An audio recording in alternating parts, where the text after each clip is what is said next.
Evening. That's Andile. How are you?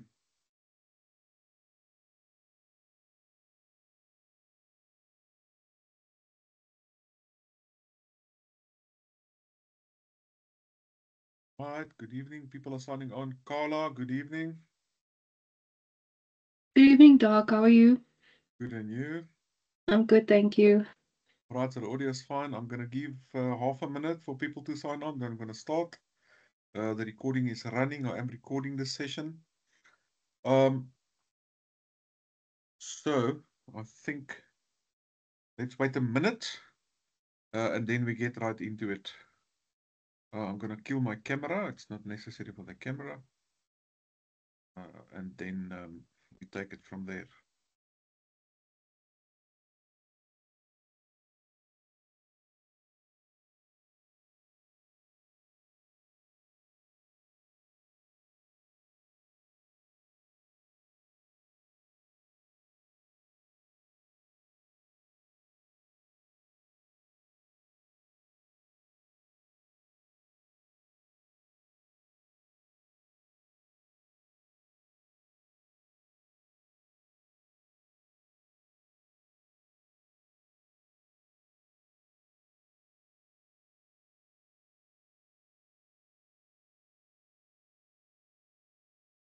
Okay, guys, let's start. I am recording this session.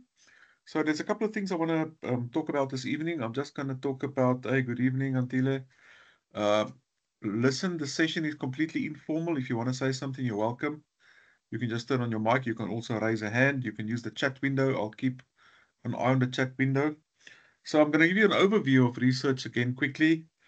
We're going to talk about the presentation submission that's coming up. And I want to touch on the annexures.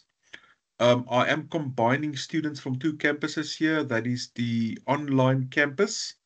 There's four students of mine in the online campus. That's Carla, Jenna, Gabri, and Jana. And then we've got Andile, Andrea, and Newlin on MSA IIE. You guys are busy with exactly the same thing, more or less the same timelines as well. That's why I do combine you in these group pod sessions. We will also speak to you individually again. So, before we get to the more administrative housekeeping stuff, let's get into research.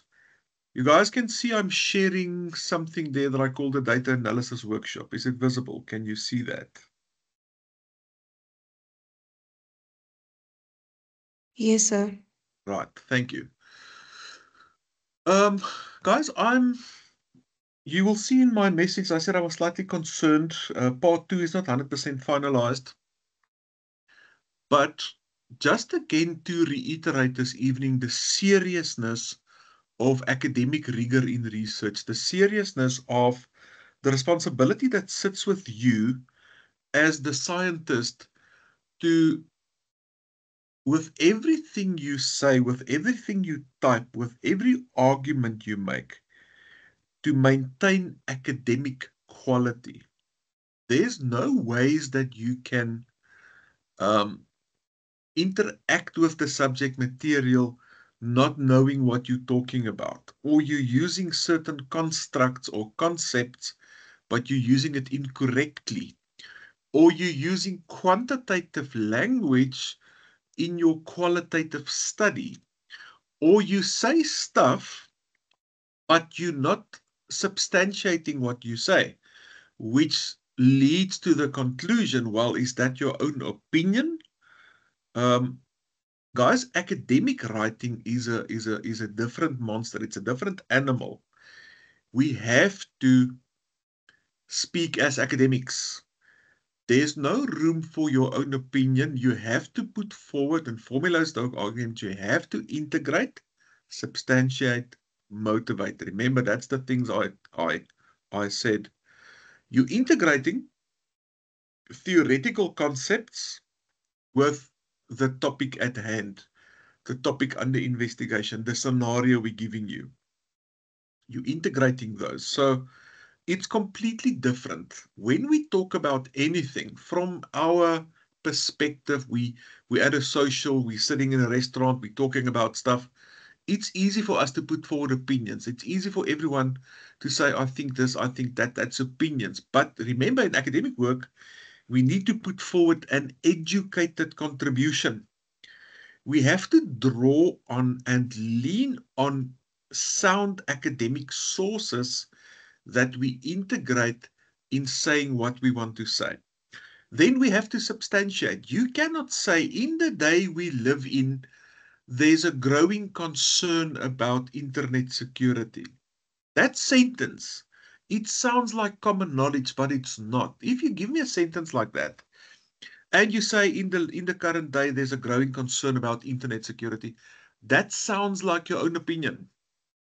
You have to substantiate everything you say with sound resources. In other words, you look for a study that says that.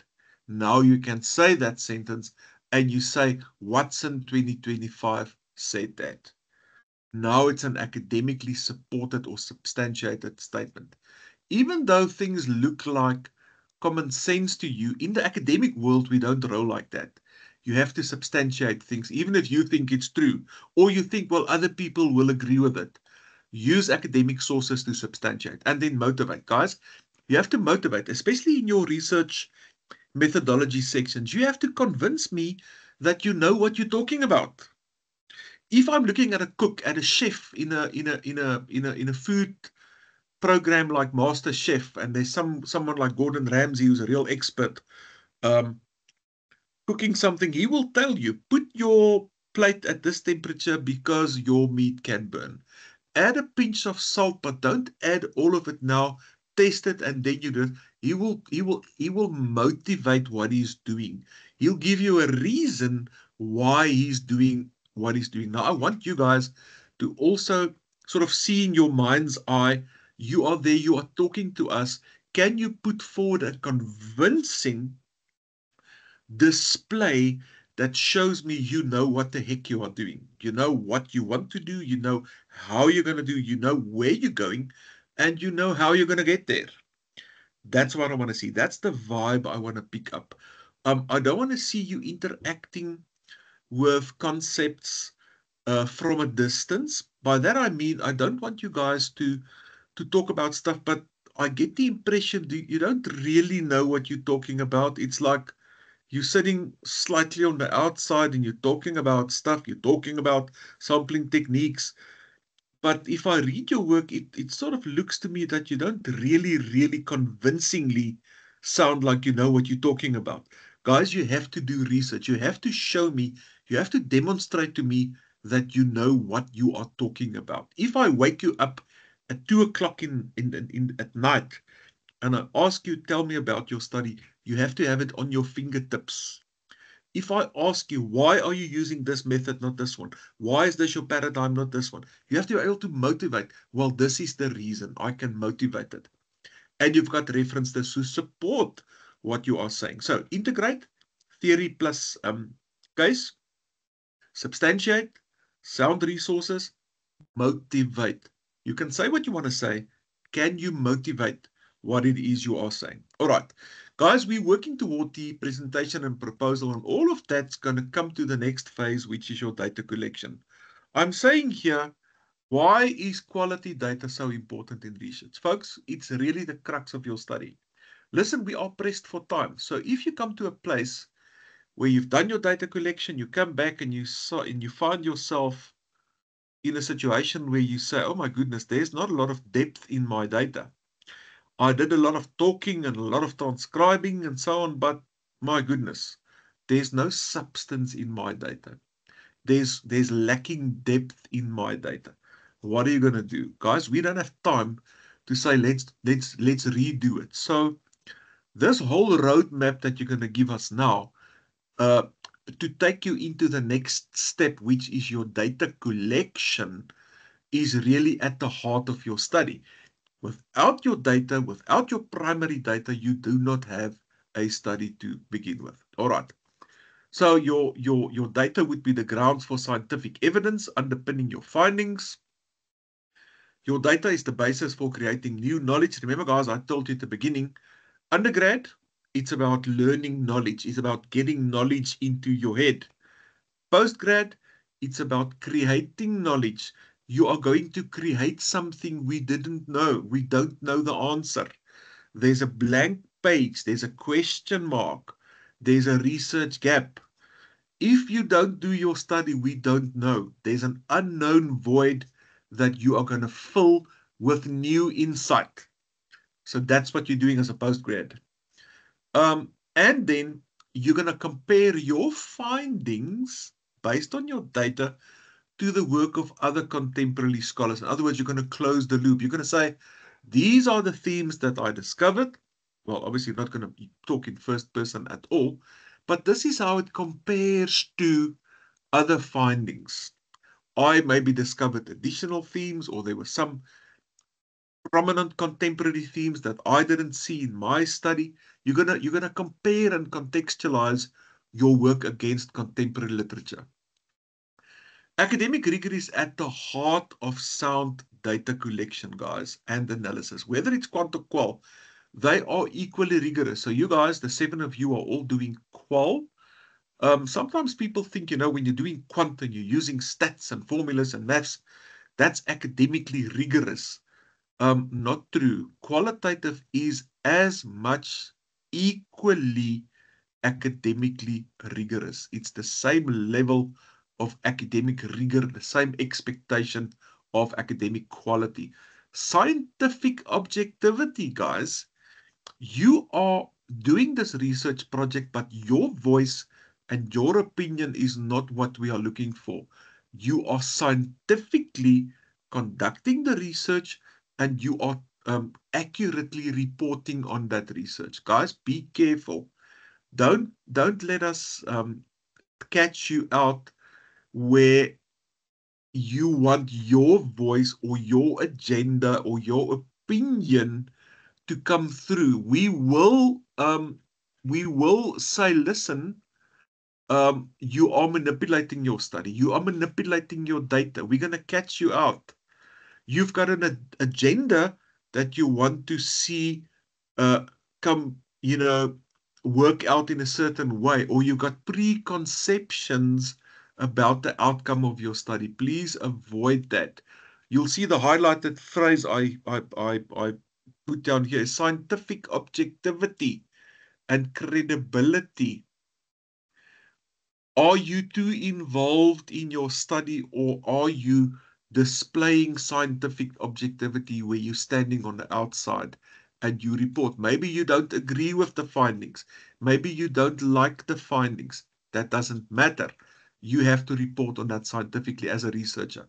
All right, so normally we work under time deadlines, so collecting data accurately and analyzing it correctly is crucial, guys. We do not have time to mess it up. I'm asking a question, who's doing quant and qual? In your case, all of you are doing qual. And a nice way to look at your research from the top down is to say, what's my paradigm? Paradigm is also called a tradition or a worldview. It's the same thing. Paradigm, approach, methods. Paradigm, approach, methods. Interpretivism is your paradigm. Your approach is qualitative. And your method in all cases would be semi-structured face-to-face interviews. That is the method that is associated with the paradigm and the approach. When you talk about paradigm, guys, you need to unpack and you need to describe the epistemological, the ontological, and the axiological characteristics of that paradigm. You need to discuss that. Another thing you need to discuss is that qualitative research is mostly associated with inductive reasoning, not deductive, inductive reasoning. Bring it in, discuss it, use references. Quantitative research, there's a whole lot on quantitative research. I'm not going to take you through that theory now because it's not really applicable. It is nice to see and learn what it entails. There's basically two types, inferential stats and descriptive stats. At this level, people are mostly looking at descriptive stats. I'm scrolling through quickly here, don't worry. It's about numbers. So in qualitative work, I don't want you guys to bring in any quantitative vibes. And that's the thing. Don't make the mistake of trying to quantify. This is all still quantitative. Don't make the mistake of quantifying qualitative data, guys. All right, we get to qualitative research. You cannot measure anything in qualitative research. You cannot even make absolute statements or absolute conclusions. Guys, did you know that? You can't. Why? Because your sample size is too small, your sample is not representative, it's not generalizable, and you do not have complicated statistical and mathematical models to support absolute findings. What you can do is you can get perceptions, you can get people's opinions, you can get insight, you can shed light onto a topic as you explore it. That's what you can do. You cannot come to absolute bold conclusions and say, this is what I found. You speak to 5 people, you ask them, what's your favorite soft drink? And 3 of them say Coca-Cola, and 1 says cream soda, and 1 says Fanta grape. Now you say, South Africa's favorite soft drink is Coca-Cola, because you spoke to 3 people. You can't do that. You cannot make such bold statements, conclusive statements, absolute statements in qualitative research. You can tell us what the perceptions of those stakeholders are. You can report on the research phenomenon. You can explore the research phenomenon from the perspective of your stakeholders. By the way, while I'm talking about stakeholders, guys, don't complicate your study by looking at more than one stakeholder group and comparing. Don't do that. So an example, you want to look at something, but now you want to look at it from the consumer side as well as the supplier side. Don't do that. You're diluting your sample, and it's going to make it difficult for you to identify your themes and patterns. You are doing a manual thematic content analysis. That's the full name of what it is you're going to do. Guys, in your final report, you are going to give suggestions for further research, and that's where you can say other stakeholder groups can also be interrogated about this topic. So don't bite off too much. We're saying all the time, your focus is extremely narrow. It's very focused. It's very to the point. You will not look at the full picture. You will merely look at a simple piece of the full puzzle. Look at it like a puzzle. It's a 10,000 or a 2,000 or a 5,000 piece puzzle. Your study is just filling in that one little block in the puzzle. And surrounding your puzzle piece, there are other pieces that fill in the rest. That is how research works. So qualitative research does not rely on numbers. Guys, don't go to the place where you say you want to evaluate the effectiveness of something. Then I'm going to ask you, have you got a scale for effectiveness? Or you want to look at the impact of A on B. That's a bivariable scenario. Avoid that, guys. That suggests another quantitative measure called correlation. The more you study, the more hours you study, the better your result will be in the test. That's a correlational construct. It's quantitative. It relies on statistical models. The more,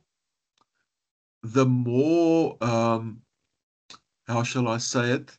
The healthier the culture in an organization is, the better employees will be motivated and the more they will engage. It's a bivariable scenario. Avoid that. Don't put yourself into a situation. Don't frame your study where you put quantitative thinking and quantitative language into a qualitative study. I had an example of a student today. He wants to look at language diversity in SME businesses. So obviously we know in your typical SMME, there could be a variety of languages, people having different first languages. And he framed his study initially to say he wanted to see how language diversity affects organizational productivity. And exactly what I told you guys now, I said remove it completely and just frame your study differently. Look at a single level of exploration. Rather frame your study to say you are exploring challenges related to language diversity in SME organizations. Can you guys see? I'm not comparing. I'm not doing a correlational design. I'm not saying I want to see what the dependent and independent variable. I'm not suggesting that. I'm not suggesting a scale. I don't want to measure anything. I'm exploring. My study is simply exploring this phenomenon. Yes, and I'll get to all those answers. I'll get to people telling me it makes productivity difficult. It makes communication difficult. It creates division amongst employees. It creates confusion in terms of our memos. There's going to be interesting stuff that comes out. But make your study as simple as possible, guys. Don't make it complicated. You're going to shoot yourself in the foot. Please say that you're going to do a simple exploratory study. That's it. Nothing funny, nothing fancy. Cross-sectional study. Don't use fancy terms like grounded theory or phenomenology or stuff like that. Just say it's a simple exploratory study. You're exploring a phenomenon from the perspective of those stakeholders. Qualitative research, remember, goes into the how and why questions. We're looking at a lot of depth. So there are 4 of us online now. If I ask you beef or chicken, you're going to tell me beef. Some of you are going to tell me chicken. Let's say there's 2 of us that say beef, 2 say chicken. That's a quant study, guys. That's it. We did the survey. We asked beef or chicken. 2 said beef, 2 said chicken. Well, we can make a table. We can make a pie chart, and we can do all sorts of funny stuff with that. But that's it. It doesn't give us additional texture. If we do a qualitative study, I'm going to ask you, all right, tell me about it. Why beef? Tell me about the juicy T-bone steak that you put on the grill. Tell me about the nice peri-peri chicken with salad and so on and so on. So we get depth. We get real in-depth detail when we look at something qualitative. Can you see here, there's a picture of a little guy walking around with a magnifying glass. That allows us to get that in-depth detail.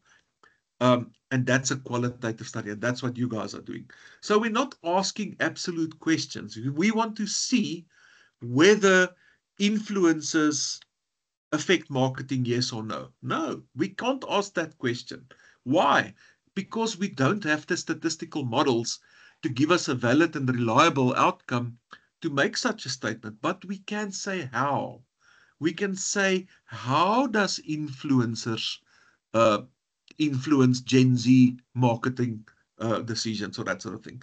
So we can get insight from people. Is it true what they tell us? It doesn't matter. It doesn't have to be true. It can be perceptions. It can be opinions. You ask people, what do you think about McDonald's food? If I ask it here, some of you will say McDonald's is all right. Some of you will say it's wonderful. You love it. Some of you will say, I will never ever put it in my mouth. It's poison. Who cares? Your reality and your subjective opinion is what we are interested in. We want to get into your head. We want to hear what people on the ground are saying, thinking, perceiving, experiencing, and that's a qualitative study, guys. Simple as that. Don't taint your work by bringing in quantitative stuff. Let me give you an example. I ask you to make an omelette with 6 eggs. That's fine. And you start doing the omelette and you put 5 eggs in and they're all fresh. And now egg number 6, you put it in and oops, the egg is rotten. We smell it. Oh, goodness.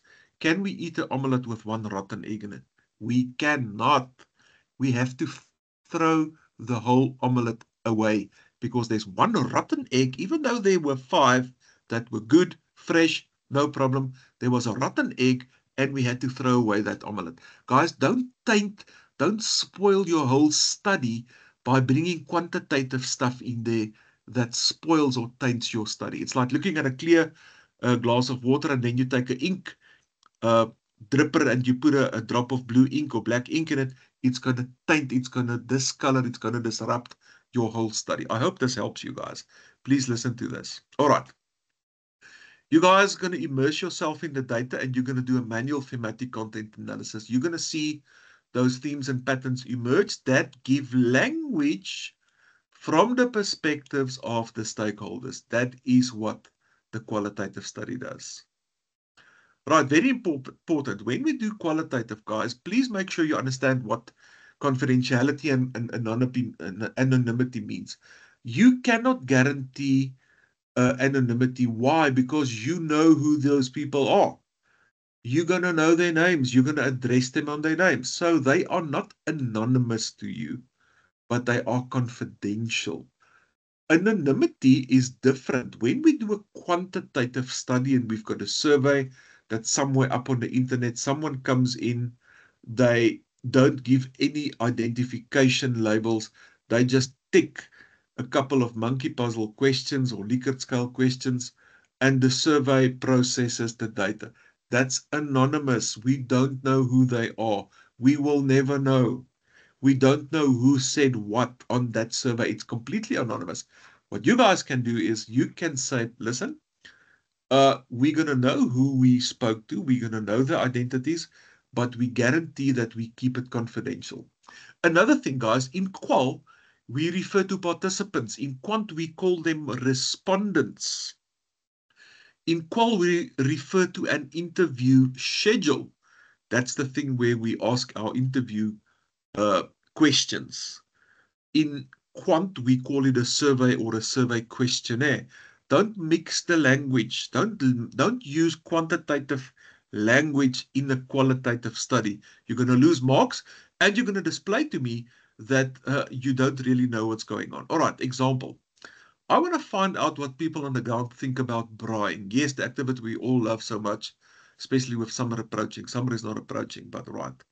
So I compile a list of questions that looks at the hows and the whys of braaiing, braaivleis, guys, barbecue. I asked them, how do you feel about braaiing? How often do you braai? What's the most important thing? And I asked these people this stuff in my interview. Now, you have to design your interview schedule very carefully. Normally it's about 8 to 12 questions where you're looking to gain depth. Please, I want all of you, make a note of this. I want all of you to say that you will use follow-up questions. So you cannot ask close-ended questions and stop there. Normally there's open-ended questions. Why? Because you want texture, you want detail. You can ask someone a question, but then if there's an opportunity to ask a follow-up question, you use it. You will say, do you guys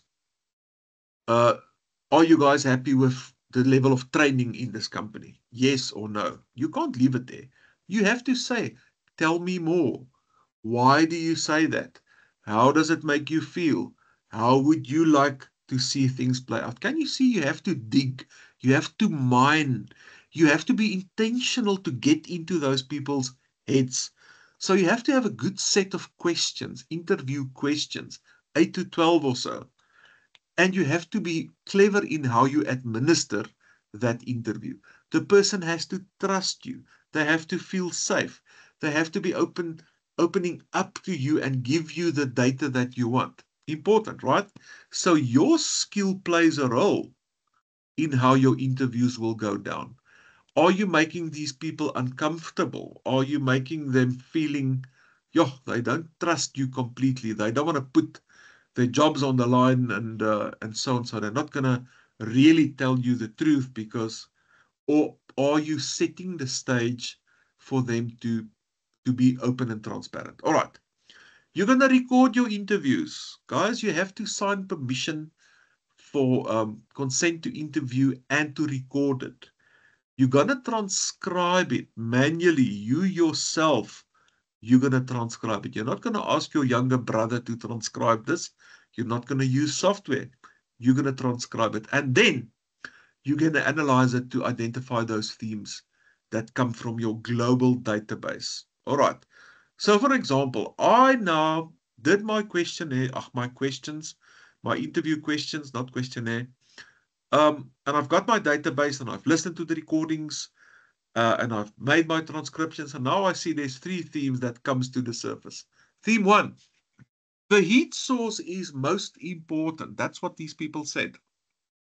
There's maybe a sub-theme, gas and the use of gas, wood, quality wood, taste of wood, charcoal briquettes, pros and cons. So they spoke about that. The second theme was the quality of meat is important. That was a prominent theme that came up. And then the third one is the social aspect of braaiing is key to the success of a braai. That was a theme that was raised by your participants. Now, when I look at this and I look at the themes that you're listing here, that gives me an overview of the database. That gives me, through the thematic analysis, you give me a good idea of what the prominent ideas was, what that your participants offered in relation to the research topic, in relation to the research phenomenon, the topic under investigation. If I read these themes, I've got an idea. I come in from the outside, you do all the hard work, you do the hours and hours of interviews and transcriptions. I come in and I read your analysis and I've got an idea of what went down looking at the global database. All right. The themes we discover give language, guys. It gives language to the way participants perceive their realities in relation to the topic. It is subjective, that's fine. It is not absolute truth. Don't treat qualitative outcomes as absolute truth. You cannot do that. But it's still valuable. It's still new knowledge. Then, guys, when you evaluate your data, the reason you're going to do this manually is because you have to look at subtleties. You have to look at the between the line things that are said. You ask people about their jobs. Tell me about your job. And you've got 3 participants that gave you 3 different answers. The one said, I love my job. The other one said, I live for my work. The other one said, it's my job that gets me going in the mornings. Can you see that these people essentially said the same thing? I said here, if you want to identify a theme based on this, you would say that these participants are fond of their vocation. They are fond of their jobs. They all said that.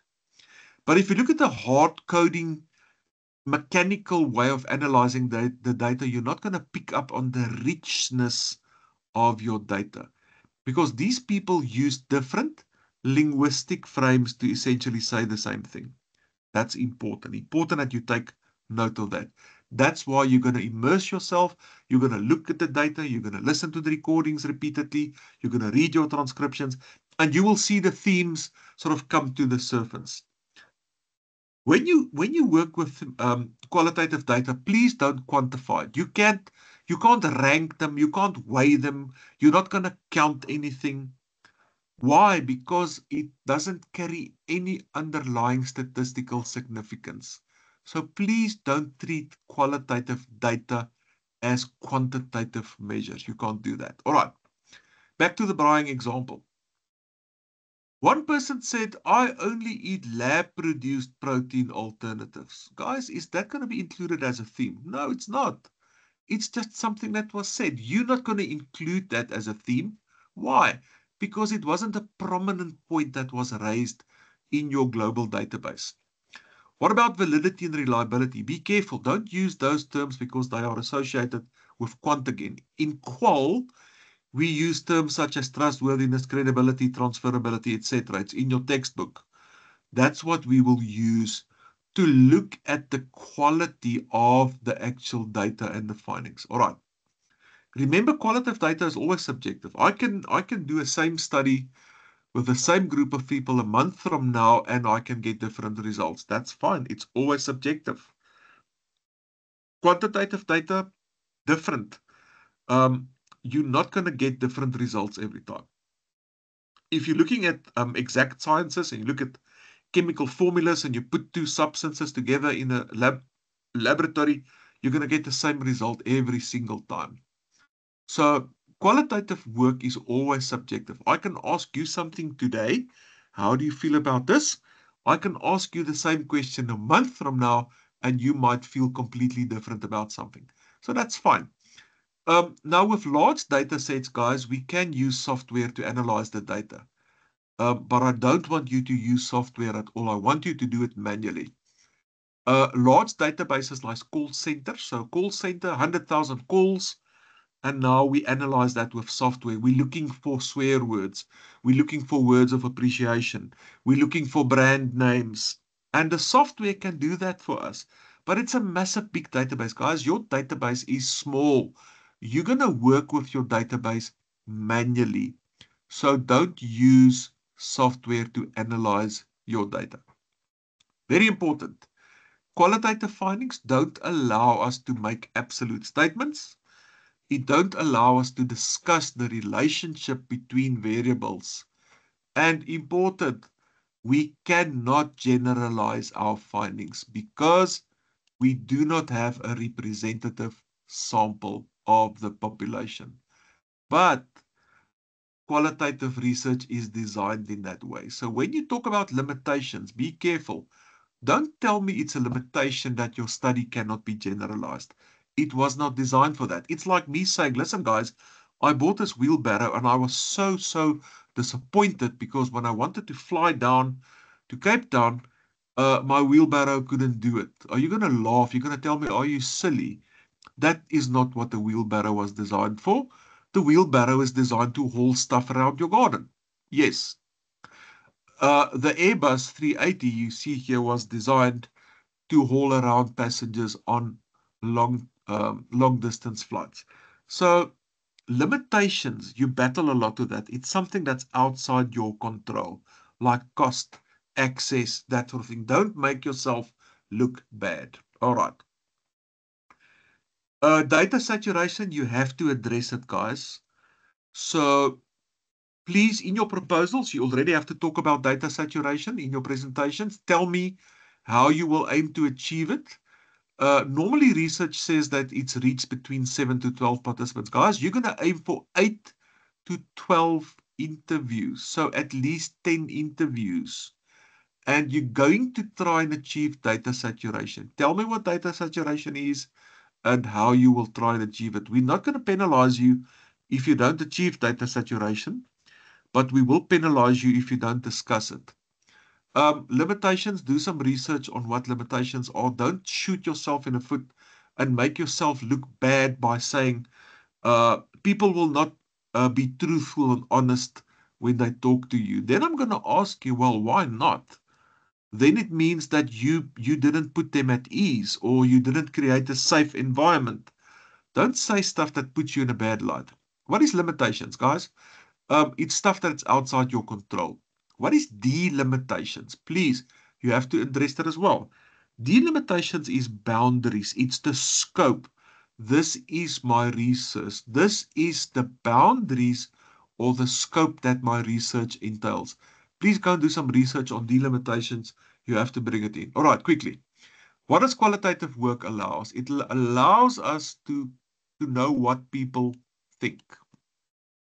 It assists us to gain in-depth insight about a topic. It allows us to shed light onto a topic, to get deep understanding from that participant point of view. It allows us to raise awareness regarding an issue. It helps us to inform decision makers. It helps us to discover variables that require further exploration. We cannot change the world. Guys, we cannot affect policy. If you are doing an honest study on banking, don't tell me that you expect to change the whole banking industry in South Africa. That's nonsense. You're going to read your study, I'm going to read your study, an external's going to read your study, and maybe your grandma. You're not going to change the banking industry. If you want to change policy, you're going to do a PhD or 2 PhD, plus a book, plus a roadshow, plus a blog, etc., etc. And then you might be able to affect policy. So don't put stuff in there that's not credible, guys. Anticipated contributions also, please. That does not mean you're going to anticipate what themes you're going to discover. No. Anticipated contribution is this. It's the stuff that I'm showing you here. You're going to shed light onto the topic. You're going to get insight into the topic. Please don't tell me you anticipate you're going to discover this, that, or the other. You know what findings you're going to discover. Don't do that. All right. Findings.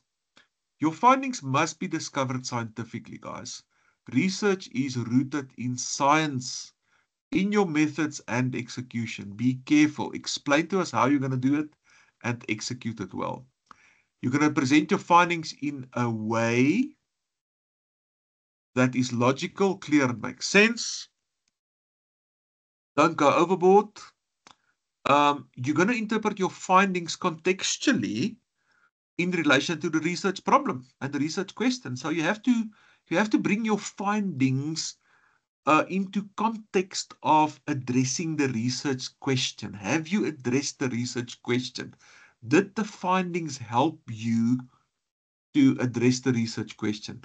And then you have to interpret them contextually in relation to contemporary literature. All right, closing thoughts. Don't ever manipulate stuff in research, guys. Don't ever do that. Don't ever falsify data. Don't give us inaccuracies. Don't say stuff that you cannot back up.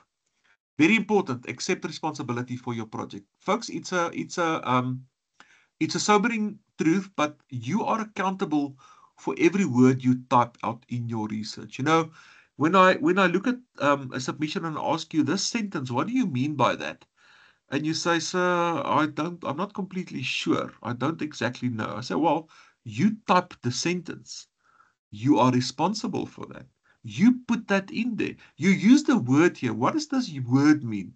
Sir, I don't know the meaning. All right, you typed it. You put it in there. Guys, please accept responsibility for every word you type in your academic work. Don't use terms you don't understand the meaning of. Please, I don't want to see first person. Don't use first person, period. There's no room for your own opinion. It's not your view that counts. It is contemporary literature and the views of your participants. Guys, then I want detail. Give me as much detail as you can. You know, you become sort of drowned in your project, and you sometimes forget then that someone on the outside is reading it. Coming in from the outside, completely cold, and you have to inform this person about everything that needs to be informed. Integrate references, folks, as much as you can in your literature review, also in your research methodology. I want you guys to aim for about 8 to 10 pages of references in your final report. That's a lot. That means you're going to bring a lot of references in your literature review. You're going to bring a lot of references in research methodology. Doing good research is difficult. It's time consuming. Don't be overly ambitious. We talk about the brick analogy. I'll show you that now. What about different stakeholder groups? Guys, we don't expect you to work with all stakeholder groups. The scope of your study does not expect that. Work with one stakeholder group. You can always tell us, listen, you want to suggest that other stakeholder groups are also interrogated. Avoid assumptions, please. Plagiarism, avoid. And then AI, guys. AI is making big ripples. Some campuses are appointing extra resources to deal with AI contravention. So long story short, AI is not your friend. And remember, there's someone sitting on the outside of your project, and you have to draw them in with what you are writing. You cannot take me to a coffee shop afterwards and say, listen, there's so much I didn't write. I still want to tell you this, that. I want to add this. I want to expand on this. We can't do that, guys. You have only one way to inform me, and that is with what you type on your actual paper. Can you plan a project? Can you execute a project? Can you record or write up a project? All of that using high-level academic discourse. That's the language we use. Your focus is narrow. Guys, it's narrow. Please make sure that you don't open the gate wide. You want your focus as narrow as possible. And then finally, how research work is, your research is one little brick here. Someone else's research is this brick, and there's another brick, and there's another brick, and there's another brick. And this is how we build the academic database. Where you stop, someone else continue. Where they stop, another scholar will continue. And that is how we get a picture of that topic or that theme or that discipline, is by all these studies. Your study can never ever look at the whole story, but be responsible to give us whatever you give us, however small part of the story it is, that you give it to us academically rigorous and with quality. All right, I want to move on. Annexures. Guys, I'm not sure if you've had any exposure to the annexures from your lecturers. The annexures that we use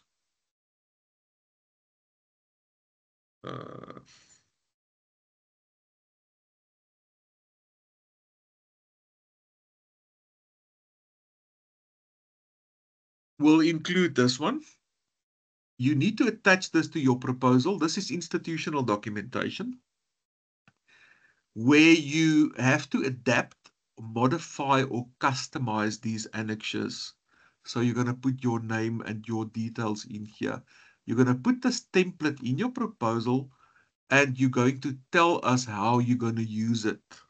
There's detail that needs to come in here. If you give me a template that looks like this and it's not customized, you're going to lose marks. This is Annexure H. It's a respondent consent form or a participant consent form. In this form, you will also see there's consent to record. These were two separate forms. They've combined it into one. So this is going to be a template that you're going to incorporate. You're going to tell me about it in your proposal and how you're going to use it. There's another one, Annexure O, and that's the gatekeeper's letter. Guys, if you don't need a gatekeeper's letter, you're not going to use it. This is not for everyone. Please, if you can avoid a gatekeeper's letter, then you do that. When do we use a gatekeeper's letter? When we want to talk to people, a sample that is institutionally affiliated. So you're going to talk to people in Chamberlain's, a Chamberlain's branch, or you're going to talk to people in First National Bank, or you're going to talk to people in an engineering firm, and you're going to talk to the employees in the engineering firm. You need a gatekeeper's letter. If you talk to non-affiliated individuals like customers, like people who are not affiliated to the same group, you don't need a gatekeeper's letter. You talk to a small business owner. This guy runs a cafe at the corner. This guy runs a little guest house with 3 or 4 rooms. This guy runs a small eating facility where they do dining or they make meals. This guy runs a small printing business. You don't need a gatekeeper's letter, because the owner, manager that you are talking to, and that's why SMEs is such a nice thing to approach. Those people are mandated. They can give you the information. They can give you the permission. Guys, when you go to large organizations, it can end up in massive red tape. It can delay you. I mean, imagine getting permission from First National Bank to do a study. Imagine getting permission from Discovery Health to do a study. You're going to battle to get those gatekeepers letters. So avoid it as best you can and as far as you can. And then there's another one. This is Annexure Q. And this is permission to conduct research. And this is a summary of your research, which we will use in the considering of your application. So that's another annexure. And of course, the other annexure that will be attached to your proposal, guys, is your instrument. What we're calling the interview schedule. That will also be there. Please don't call it anything else. Don't call it a questionnaire. Don't call it research questions. That's not what it is. It's called an interview schedule. All right. And then quickly, the presentations. I want to ask you, for the MSA students, you guys received the mail from, I see there's a question. I'll go back to that now. That you guys received the mail explaining that you will sit in on those timetable sessions where you will do your presentations. Someone from MSA just confirm you've seen your sessions on Monday and Tuesday, your slots.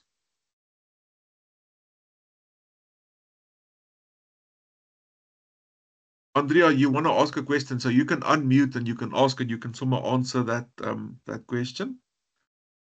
Andrea, you're welcome to unmute.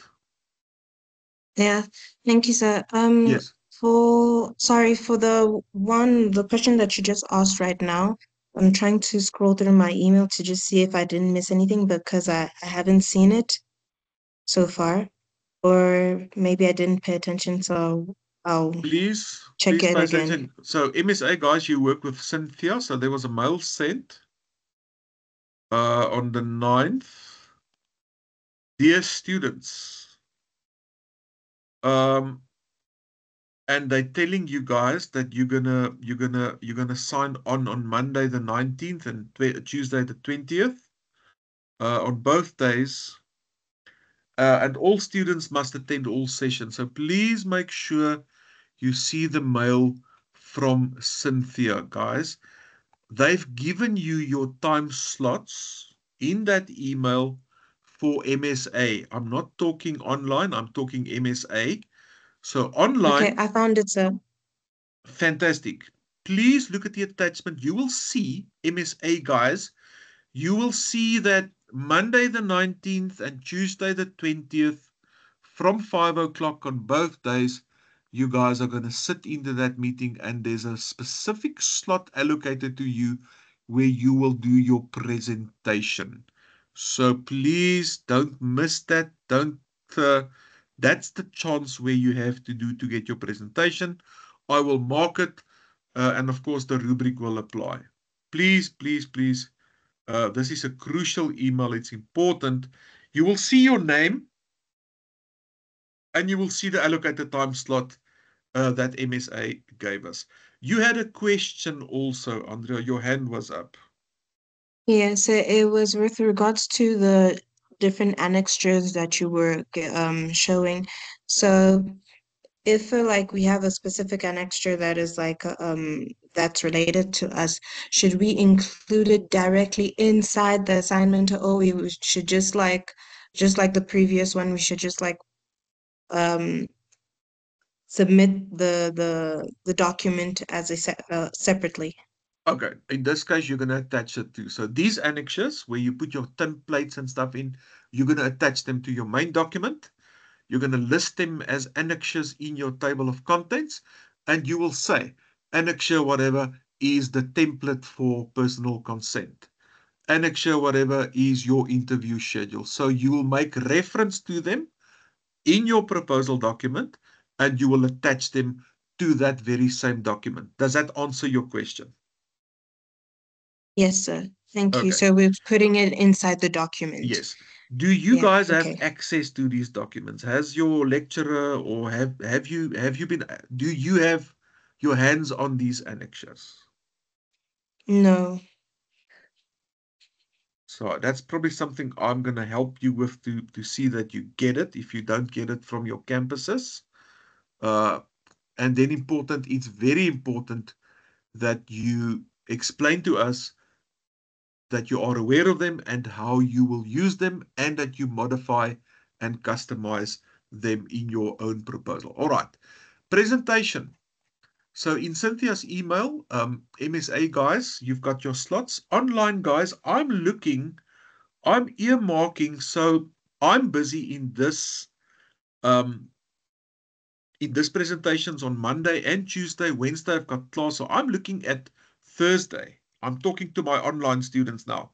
That's Carla, Jenna, Gabriana. I'm looking at Thursday the 22nd from say 7 o'clock the evening to do our presentations. You guys will dial in and you will also sit there for the full presentation. In other words, you will listen to your fellow pod members presenting. It's only 4 of you, 15 minutes, so we're going to do that in an hour. I want you to sit in. We're all going to dial into the same Teams meeting, and I want you to sit in so that the feedback we provide will also help you. There's a lot of massive benefit that you're going to get from the feedback I provide to one student. You're going to learn. You're gonna you're going to grow from what I'm saying to your classmates. So I will send communication on that, so that we set our presentation. I'm talking online, that we set it up for Thursday the 22nd from 7 to 8. MSA people, please make note.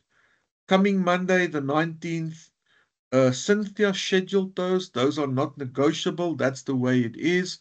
So you have to make a plan to attend those 2 days, 19 and 20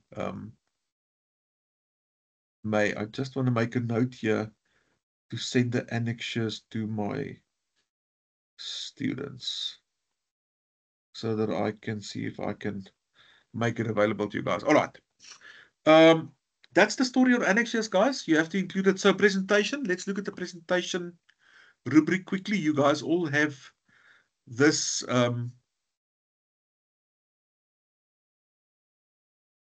stop sharing. Okay, share. All right. I'm sharing once again the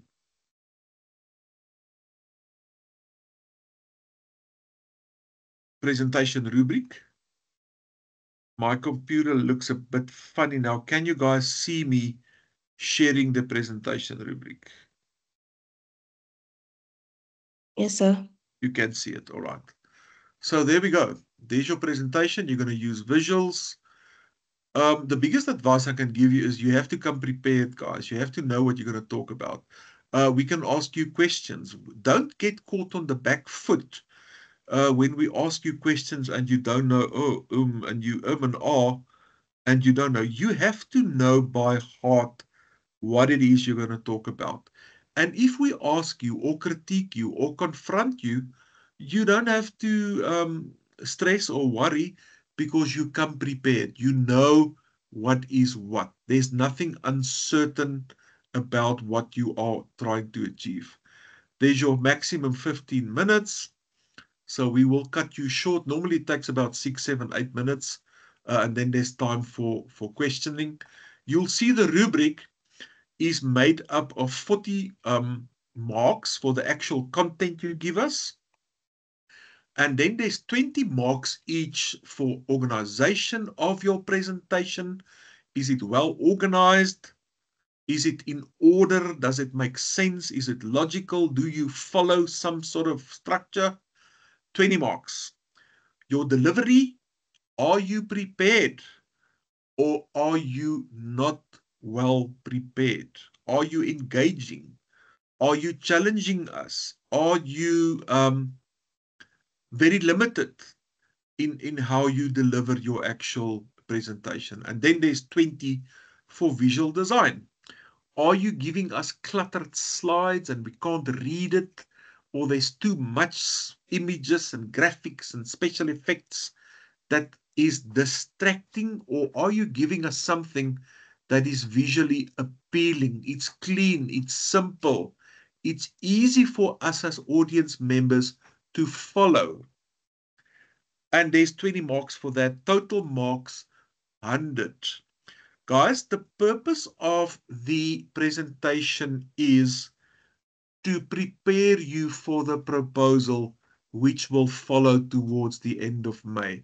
So you'll take your presentation feedback and incorporate that feedback into your actual proposal so that you can give a proposal to us that is faultless. This is an opportunity that you have to iron out, to fine-tune your proposal for when that time comes, you don't run into issues. And that's pretty much the presentation. Now, I might see if I'm going to connect with you individually over the weekend, just quickly touch base with you. Would you guys like that? Would you be game for a quick individual connection somewhere over the weekend before we do presentations? And just maybe get back and see if you are on track. What would you say? You can tell me in the chat. Individual meetings over the weekend. Carla says yes. People are typing. I'll consider that. Andrea, yes. All right, there's only 4 of you, 3 of you. Who's not spoken? Andile, are you with us? All right, I'll consider that. And then maybe touch base with everyone individually over the weekend. Andile says yes. All right, so it sort of sounds as if you guys are in unity on that. So let's see how that plays out. Guys, what I shared this evening is just the seriousness of research. You cannot just write stuff and assume stuff and say stuff that's not substantiated, or mix up stuff, or use references incorrectly and hope things will work out for the best. It is extremely meticulous. Think about what I told you earlier. You're sitting with your hands on a keyboard, you are typing, and you are responsible. Think about everything you say there. Is it sound? Does it make sense? If you use a reference, are you using the reference in context, or are you using it out of context? Guys, it's such a big problem. You say the researcher will use 12 participants for this qualitative study, Sillier 2020, 2021. Guys, that's completely incorrect, because Sillier had nothing to do with your decision to use 12 people. If you want to use that correctly, let's listen to this one, and I'm done almost. The researcher is going to use a sample size of 12, which is in accordance with the guideline provided by Sillier. Research matters. Can you hear the difference? You're bringing the reference in, but you're putting it in the correct context. Don't say stuff there and say a scholar or an author said this or that if they did not say it. I'm going to be very strict on that. All right, that's fine. Andrea, load shedding is coming up. That's good. I'm going to be finished. I'm ending this off for this evening. This was our third general meeting. I will post it. It is recorded. And then we will touch base again soon. Good night, guys. I'm gonna end here. Take care, and we'll be in touch.